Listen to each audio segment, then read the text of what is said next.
Yung nagtitipid ka ng ulam mga idol, yun. Sanggin ko mo na yan, yung isang hiwa lang na yan, yung sabawan. Lagyan mo ng gulay na yun. Oo, yun eh. Eh, pizza yan, lalagyan mo ng mga ingredients yan. Yan lang pinakasawag mo, yung isang hiwa lang na yun. Okay, isa kang tatanggalin naman yun. Iiwain mo, maliliit yun, tapos na. Ibang putahe naman tumalo. Ayun, may togi. Ibang klase din yung pagtitipid nito. Isang hiwa lang mga idol, pero umabot ng ilang putahe yung niluto. Panalo Ayun, tinanggal na naman.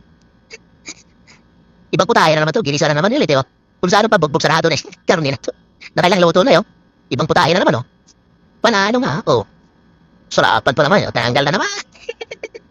Mainit na hiwa, oh. Dahil sobrang liit na yan, ah. Tupo naman, niluto. Tupuan naman pala yung niluto, tupuan yan. Ingredients, lagyan mo ng tuyo, o di kaya, oyster sauce, yun. Posible, kinuha. Kinuha na, no. Okay, pinong-pino na yun, itlog. Parang in-steam ng itlog, nilagay sa ibabaw.